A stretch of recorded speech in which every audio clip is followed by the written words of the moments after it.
de l'Ouest Cameroun. Mesdames et messieurs, bonsoir. Bienvenue au 20h bilingue sur Equinox Télévision. Fabiola Jonathan, good evening. Bonsoir, Julien Bett. Thanks, ladies and gentlemen, for joining us on this bilingual edition of the newscast on Equinox Television, live from our headquarters in Cameroon's economic capital, Douala. In our top stories in this edition of the news, administrative authorities are now battling to put an end to the conflicts between Fulanese and indigenes of Nwa in the Donga Mantum Division, northwest region of the Republic of Cameroon. Tonight, we're going to tell you what the administration is doing to put an end to the conflict that has led to the killing of several persons and the destruction of several homes in villages of Nwa subdivision in the Donga Mantum Division of the northwest region of the Republic of Cameroon. And out of the country, leading opposition presidential candidate in the democratic, rather in the Congo Brazzaville, notably Guy Parfait Kolela, spends election day in hospital after becoming seriously ill with COVID-19. The opposition is already raising concerns of reported irregularities that are said to have marred the presidential election, with incumbents Denis Sassou Nguesso running as one of the candidates. Joshua aussi, esprit du STF dans le littoral. Le premier vice-président du parti de la Balance a fait l'objet d'une résolution du comité régional de ce parti politique ce dimanche. Le sort du cadre du STF au niveau national dépend désormais de l'organe exécutif du parti. Élection présidentielle au Congo-Brazzaville, l'opposition dénonce l'absence des représentants des candidats dans les différents bureaux de vote. Cependant, au sein du pouvoir, l'on se dit satisfait de la tenue de cette élection. Voilà pour le sommet.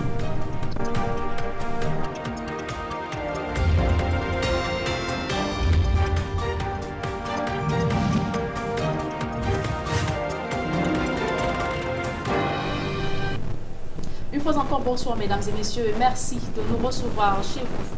Mettons le cap immédiatement au Congo, au Brazzaville, où des irrégularités ont été observées ou enregistrées ce jour durant l'élection présidentielle, notamment l'absence des représentants les représentants des différents candidats dans les bureaux de vote, un fait qui a été relevé par le candidat de l'opposition Mathias Nzon, qui a voté dans le 3e arrondissement de Brazzaville. On voit tout cela dans ce reportage de nos envoyés spéciaux, Eric Watat, Gladys City. Ouverture des bureaux de vote dès 7 h au Congo-Brazzaville, jour d'élection. Le matériel électoral disposé dans les délais, observateurs et représentants des différents candidats sont en place. Ici au centre maison commune de Poto-Poto dans le 3e arrondissement de Brazzaville. Ce centre est reparti de 4 bureaux de vote. Dans les 4 bureaux de vote, c'est 6 quartiers représentés avec 4 présidents et les délégués des candidats. Depuis que le bureau a ouvert depuis ce matin, c'est vrai que c'est un peu timidement parce qu'il y a des gens qui ont quitté le quartier. Déjà, il n'y a pas le transport, qui ont quitté le quartier, ils sont en route. Tout se déroule bien pour le moment, que ce soit du côté de la société civile, de l'opposition ou de la majorité, ça se passe bien. Concernant le matériel électoral, tout est en place. En tout cas, en ma qualité de président du bureau de vote, donc j'ai le devoir, avant de lancer l'ouverture des votes, notamment je dois d'abord vérifier, et notamment j'ai vérifié, j'ai vu, tout est en place. Les premiers votants consultent les listes et suivent le processus en vue de glisser leur bulletin dans l'urne. Oui, nous avons fait cet acte, nous l'avons posé et nous remarquons aussi que la jeunesse est au rendez-vous. Elle est venue s'inscrire dans la mise en marche de son destin. Mathias Zong, candidat de l'UPRN à cette élection présidentielle, a voté au centre de vote du château. Ici comme ailleurs, pas grande affluence. Ce candidat de l'opposition qui se présente de nouveau après l'échec de 2009 dénonce quelques irrégularités observées dans ce centre. Dans ce bureau de vote, il n'y a pas beaucoup de gens qui viennent. Je ne sais pas pourquoi. Ça doit être dû aux conditions d'organisation des élections. Moi, j'habite le secteur. J'ai constaté que dans tout le secteur, les gens n'ont pas eu des cartes d'électeurs.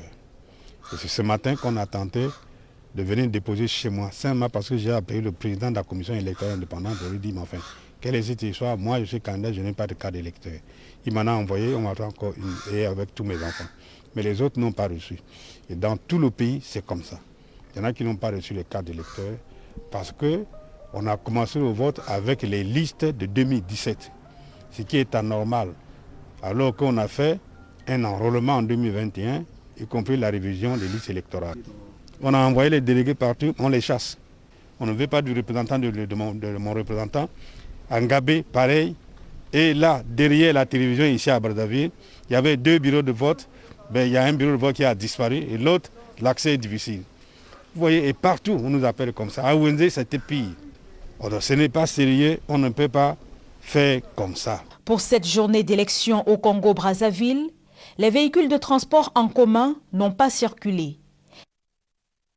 Et si au sein de l'opposition, l'on dénonce des dysfonctionnements durant cette élection présidentielle, dans les rangs du parti au pouvoir, c'est la satisfaction totale. Le président sortant, candidat à sa propre succession, a exercé son droit civique dans le 5e arrondissement de Brazzaville. D'autres précisions dans ce reportage de nos envoyés spéciaux, Gizogo et Carlos Minoy. C'est à la mairie de Wenzé, dans le 5e arrondissement de Brazzaville, que le chef de l'État congolais a voté pour la présidentielle en République du Congo. Aussitôt après, Denis Sassou Nguesso s'est dit satisfait du déroulement de ce scrutin. J'ai surtout un sentiment de grande satisfaction parce que partout dans le pays, j'ai vu le peuple mobilisé et prêt à prendre part au processus électoral. Alors que son principal challenger, Guy Brice Parfait Kolela, a vu son état de santé se détériorer, le candidat du Parti congolais du travail a rassuré sur les mesures prises pour voler à son secours. Et il a été dit par les médecins qu'il méritait une évacuation sanitaire en France. C'est ce que le gouvernement a fait. Et il y a un avion médicalisé qui est arrivé ce matin. Quant aux électeurs sortis en nombre, ils font le témoignage d'un scrutin qui s'est déroulé sans encombre. De mon côté, le vote s'est bien passé. Il n'y a pas eu de bavure ni de tracasserie. Les élections se passent bien, en premier. Et mon souhait est que nous continuions dans la paix et qu'il y ait la promotion de la jeunesse. Également présents les observateurs tant de la communauté économique des États d'Afrique centrale, CEAC, comme de nouvelles perspectives, parlent d'un scrutin des partis de tout accro. Tout se déroule normalement. Il faut être honnête. Nous avons dit quelque part qu'il faut éviter le congossais électoral. Nous devons nous en tenir au texte, aller bureau par bureau et essayer de voir si les dispositions de la loi électorale sont respectées. Pour l'instant, nous sommes satisfaits. On voit que la population congolaise vient massivement pour voter dans la paix, la quiétude et la transparence. Nous avons constaté dans les bureaux de vote que les urnes sont transparentes et disponibles. Et tout élément qui accompagne dans le bon fonctionnement, dans le bon déroulement de l'élection est stable et disponible. Selon la loi électorale congolaise, l'élection présidentielle se déroule en 2 tours. Si aucun des candidats ne recueille 50% des suffrages au premier tour, un deuxième tour est organisé 3 semaines après. Carlos Minoy, Gizogo, Eric Ouattat et Gladys Sidier, nos envoyés spéciaux depuis le Congo-Brazzaville pour la couverture de l'élection présidentielle qui s'est tenue ce dimanche 21 mars 2021.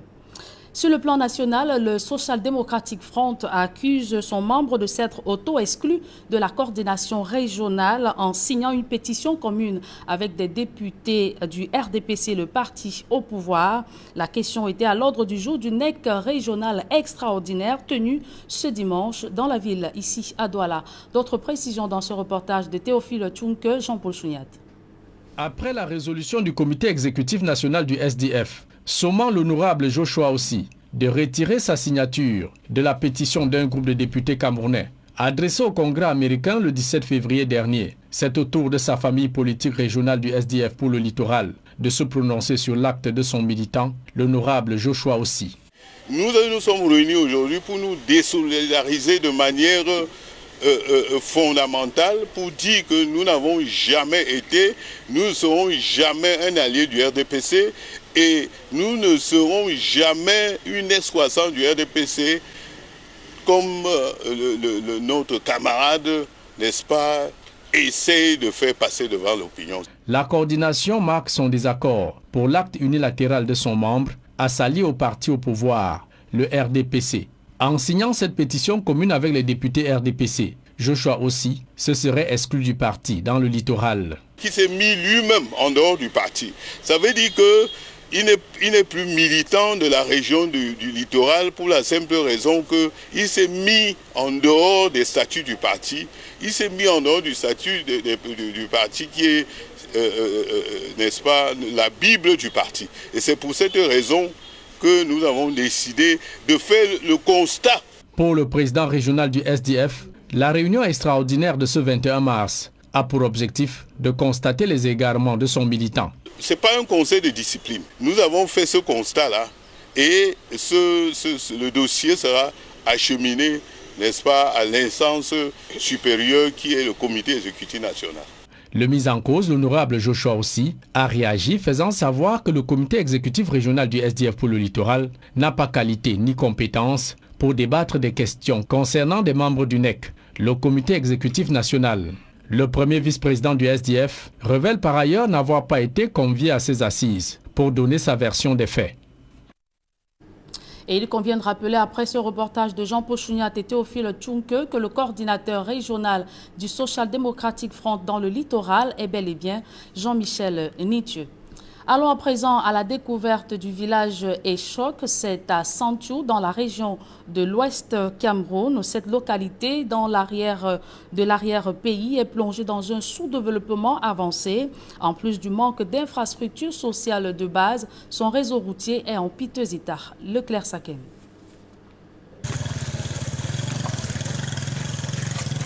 Echok, localité située à plusieurs kilomètres de la ville de Santhiou. Elle fait partie des localités sinistrées en 2017 suite à un cataclysme naturel qui avait à l'époque bouleversé le quotidien de ces populations. Les séquelles de cet orage sont encore visibles sur ce bloc de salles de classe dont les murs avaient été ravagés par des eaux. Nous sommes au CS de Fonguetafo. Le visage des autres bâtiments qui servent de cadre d'enseignement ici cache mal les insuffisances dont souffre cet établissement scolaire. En tant que directeur, je suis dans cet établissement depuis 2011 et on connaît beaucoup de problèmes. On n'a pas de WC. Le CS n'a pas d'électricité, ni d'eau potable. Et actuellement, le problème criard. Donc, on a besoin qu'on résolve le plus rapidement possible. C'est le manque des enseignants. Dans cet établissement, vous imaginez, c'est 12 disciplines. On a 2 enseignants en l'État. Donc, ça veut dire qu'il y a 8 matières sans enseignants. Des difficultés s'étendent au reste du village Echok. À l'occasion de la tournée de prise de contact du nouveau sous-préfet de l'arrondissement de Santhiou, les populations ont saisi la balle au bond pour égrener le chapelet. Il s'agit surtout des infrastructures sociales de base, notamment la concrétisation du projet du centre de santé dont la promesse se fut faite il y a quelques années par les pouvoirs publics. La demande de création d'un centre de santé à Fonguetafo qui avait déjà été défini à l'époque dans la feuille de route du ministre de la Santé urbain Olanguena et qui jusqu'aujourd'hui est resté lettre morte dans les tiroirs. Sur le plan des infrastructures, monsieur le sous-préfet, l'aménagement de la route Echok, voie d'accès jusqu'au village natal, ce qui entraîne des difficultés d'évacuation des produits agricoles. Au-delà de ces doléances, il y a à Echok la contestation de l'autorité traditionnelle, un problème qui commence à perdurer et constitue une réelle menace aux valeurs de la cohésion sociale. Mise au point que je voudrais faire, c'est qu'il n'y a pas un problème de succession dans l'arrondissement de Santhiou, dans les chefferies. Encore moins un problème de gestion des chefferies. Il y a des problèmes de contestation de l'autorité du chef. Les chefs sont désignés dans les règles de l'art. Il ne va que normalement à leur occupation. Il se trouve qu'il y a certains individus, certaines populations de ces villages qui pour des raisons, pour une raison ou pour une autre, trouvent qu'ils ne sont plus en adéquation avec l'action du chef et décider de créer une dissidence ou alors une autre chefferie, ce qui est absolument contraire à la loi. Donc je voudrais une fois encore lancer un appel à toutes ces personnes-là pour leur dire que la chefferie traditionnelle est une institution au Cameroun et qu'elle se doit d'être respectée. Appelé à unir les forces pour permettre le développement de la localité, l'autorité a promis de transmettre des doléances à qui de droit. Des femmes et jeunes filles victimes de la guerre contre Boko Haram dans la région de l'extrême nord Cameroun rencontrent aujourd'hui des difficultés à se prendre en charge. Abandonnées par leurs époux ou géniteurs, elles ont bénéficié d'une aide apportée par des organisations non gouvernementales en vue de les soutenir. Amadou Daïrou et Clédara. J'ai abandonné l'école, il fait déjà 3 ans. J'ai abandonné l'école en 5e. Le père nous a abandonnés. Je ne sais pas, papa nous a seulement abandonnés comme ça. Il est parti. On vit avec la maman à la maison. On est un nombre de 9. Mes grands frères ne fréquentent pas. Ils sont là à la maison. Ils se battent pour chercher à manger, pour aider la mère. Des paroles prononcées avec détachement, mais qui pourtant traduisent un quotidien chamboulé, une vie de souffrance. Comme Adama, de nombreuses femmes et jeunes filles victimes de la guerre contre Boko Haram sont aujourd'hui abandonnées à elles-mêmes. Nous avons vécu pratiquement sur le 27 attentats kamikazes, 25 étaient des femmes et des filles. Elles sont kidnappées et amenées en brousse. Ils sont devenus des machines sexuelles pour ces terroristes. Elles sont également des victimes parce que leurs maris ont été tués.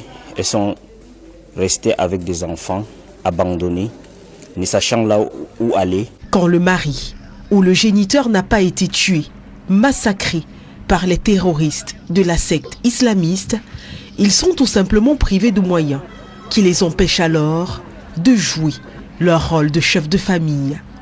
Résultat des courses, des femmes acculées, accablées par des devoirs qu'elles n'ont pas été formées à gérer et plus graves, pour lesquels elles n'ont aucun moyen. Les enfants ne partent même pas à l'école d'abord. Tous les enfants sont à la maison. Toi, ton mari, si tu parles à ton mari, dis à l'enfant pas à l'école. Elle commence à te dire que tu vas payer la paix de ton enfant. Moi, je n'ai pas l'argent. Pour manger même, c'est difficile.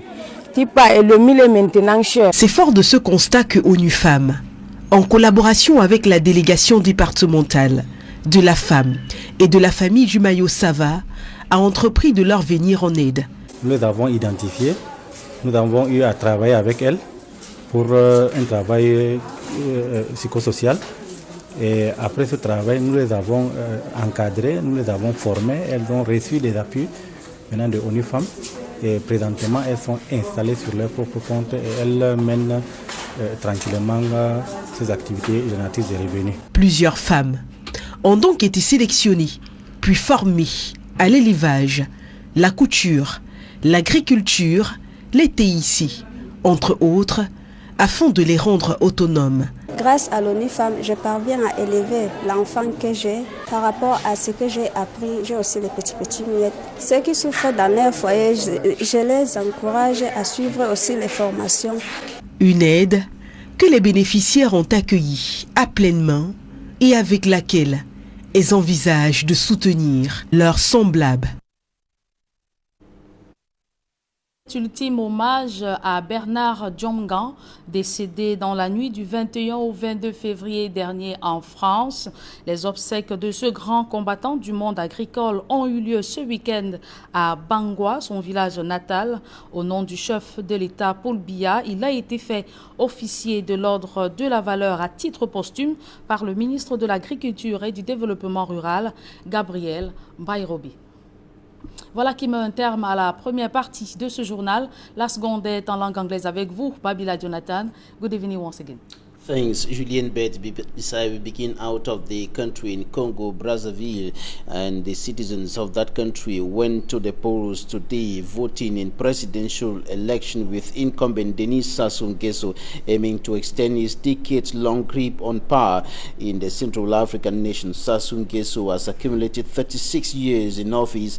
He was most recently elected in 2016. He hopes for a first-round victory over 6 challengers, including former Minister Guy Brice Parfait Colelas, who was a runner-up in 2016, and former Finance Minister Matthias Zou, and the leading opposition presidential candidate in Congo Brazzaville has spent election day in hospital after becoming seriously ill with COVID-19. In a video circulating on social media, 61-year-old Guy Brice Parfait Colelas is seen briefly removing oxygen mask to tell his supporters that he is fighting death. He urges them to vote in the polls today, and he urged them, of course, to vote today. And President Denis Sassou Nguesso, who is widely seen as an authoritarian ruler, is expected to win again.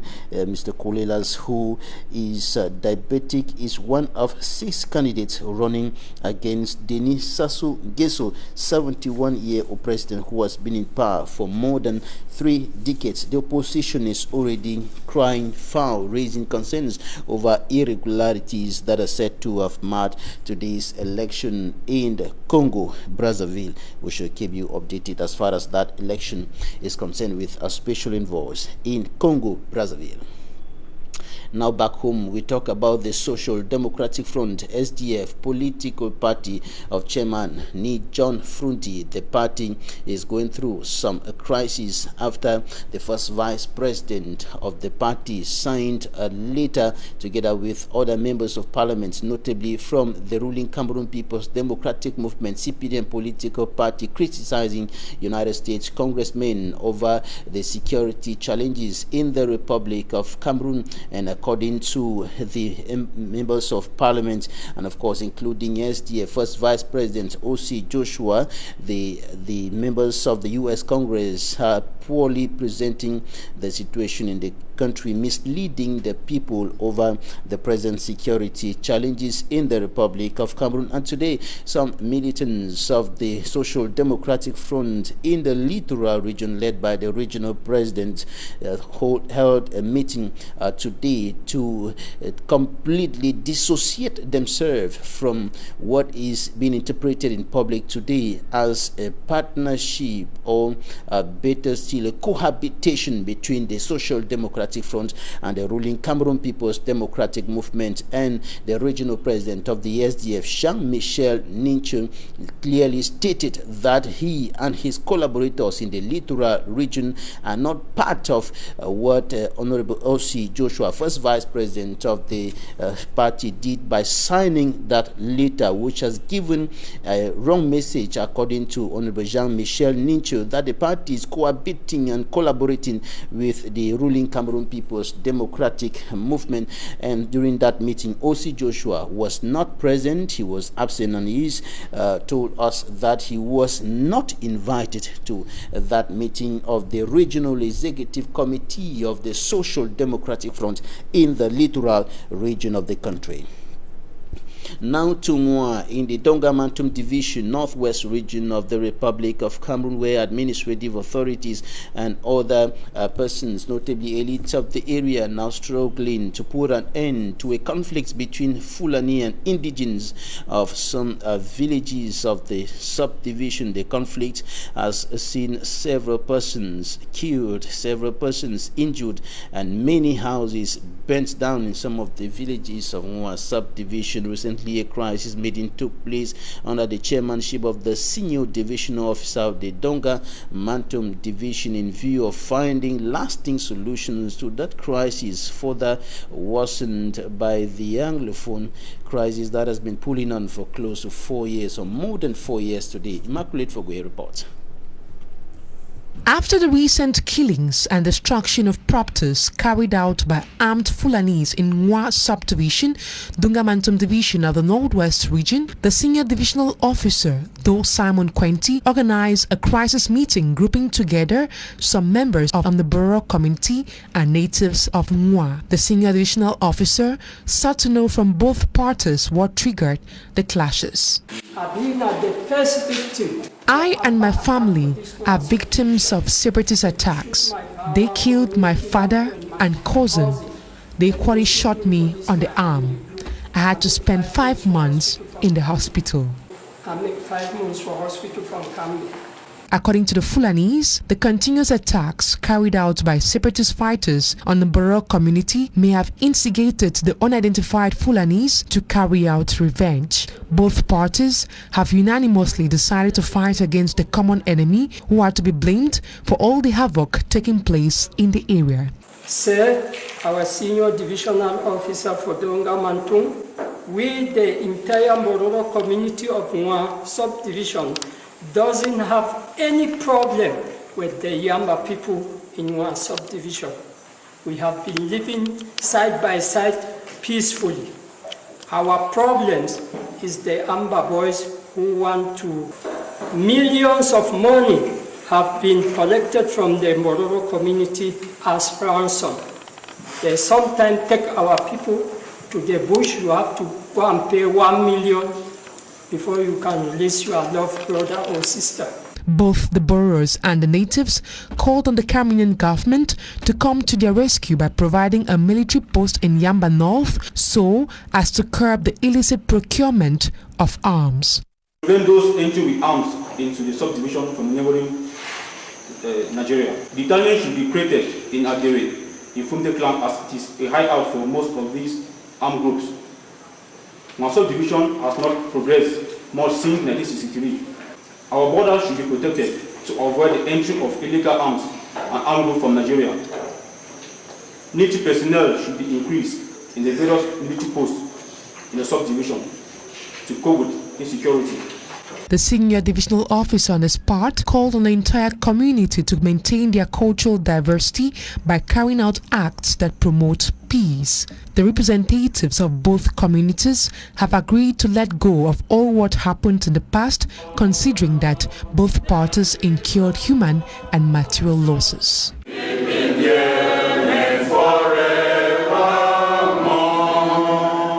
After the second strike action of ex-fighters in the Disarmament, Demobilization and Reintegration Center in the Southwest Regional Chief Town, Boya, the coordinator of the DDR, was in that part of the country. Former Governor Fai Yengo Francis was visiting Boya after the ex-fighters who have been in the disarmament center for several months now took to the streets protesting over poor living conditions, and the government and of course the disarmament center coordinators are now striving to improve on the living conditions of the persons who dropped their guns, the young persons who dropped their guns and were integrated in the disarmament center.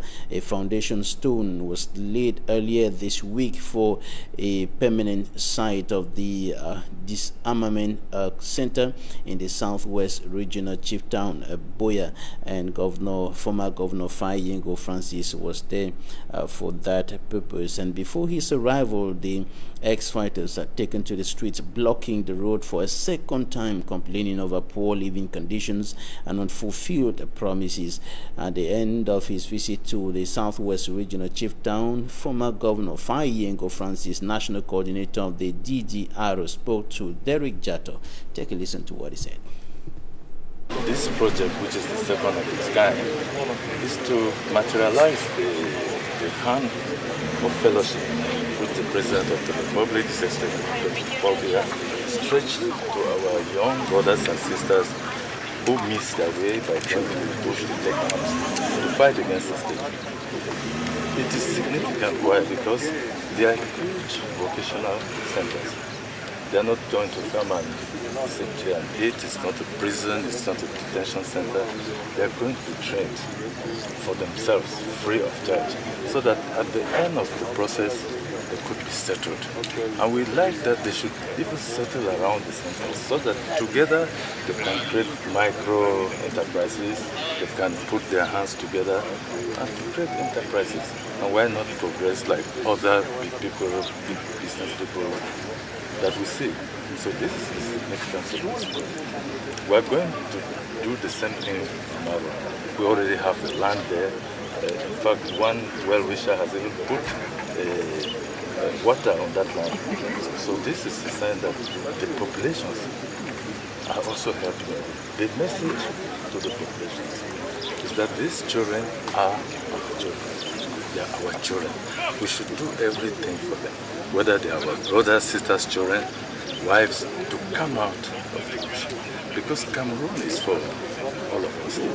Secondly, we want the populations to join us actively, like the people who offered us the land, the people who offered us water, so that this should be a reality. Because on the long run, they are Cameroonian children who are going to settle.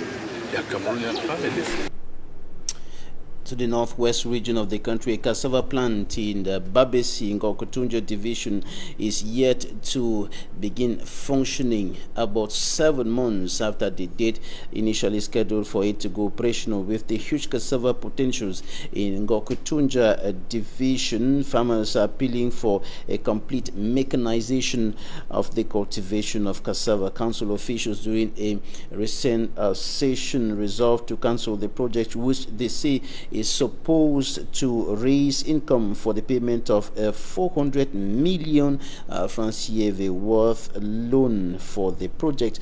And details with Stella, who traveled to Babesi and brought back this report. At least 50 bags of Gari loaders at the Babesi market say leaves from here every week for other towns and cities of Cameroon. At the moment, cassava, from which Gari is made, is the second most popular food in Ngor-Kotunja division. The farmers here own vast portions of land, but cassava cultivation is manual. If you get that in the way, if you take the in, you go with them for farm, you go where you find, you take the money, pay at the end of the day, you go better. You see, as we would dress so now only because suffer, we will suffer. The transformation, not any different. Because the first time will be the grand and for grata. Will be that time they count and I want take 1 grana, take 1 grana, take 1 grana till the base is finished. Who play this? Where the grata be mashed and so. It is John we were to finger self. Municipal authorities of Babesi had awarded a contract for the construction of a cassava transformation plant in the municipality. 7 months after the plan was supposed to be operational, work is yet to start on the over 5 hectares piece of land.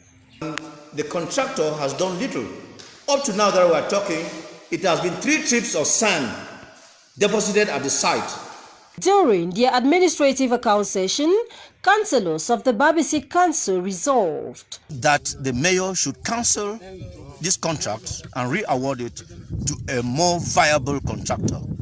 But upon the closure of the session, we have visited the site and there seemingly has been a start of work coming 13 months after the contractor was installed to the site. It's now our responsibility to monitor and see if the start is a real start or a false start. If it is false, we will take the necessary administrative steps. On the site, no one out of the workers present could respond to a question of what accounts for the delay. The workers told Equinox Television their boss is not available at the moment. The plan, if completed, is expected to employ over 200 young persons, ensure economic growth of the farmers, and also food security within and without the country. ETV's Mbu Stella in Bamenda, ending this edition of the bilingual newscast on Equinox Television. Thank you for staying with us. Do have a nice evening in the company of our programs. Julien Bedouin, good night. Merci, je vous souhaite également une agréable soirée, Babila Jonathan. Mesdames et messieurs, merci d'avoir suivi cette édition bilingue du journal. Restez scotchés sur le programme de la meilleure des télévisions.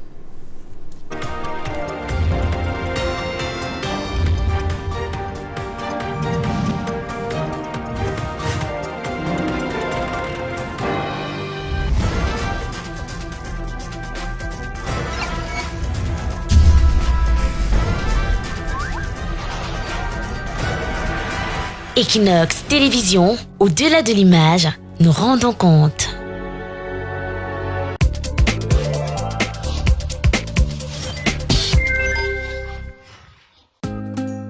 Madam, good morning. I know exactly what you can find now. You know me very well. I am a faithful customer of Mayor. Ah, madam, you correct. See my pop-up as he fine and he really brown. And my fish for roastam. Trust me, it really tastes so. 100% extra refined, perfectly balanced. Mayo is rich in vitamins and it makes life so light. Mayo, I love you. You're my darling, my treasure. Mayo, I love you.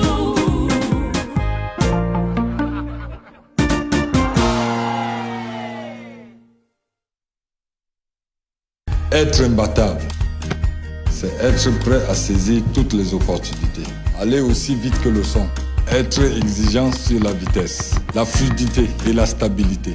Parcourir le monde du bout des doigts. Everywhere you go. Alors pour chaque imbattable, il y a le réseau indomptable. Depuis 20 ans, MTN travaille chaque jour à offrir les meilleures solutions pour cette course vers la réussite. Cette marche vers le progrès. Car tous, où que nous soyons, sommes fils et filles de la terre de Lion, terre des imbattables. Alors rejoignez-moi et profitez du réseau indomptable.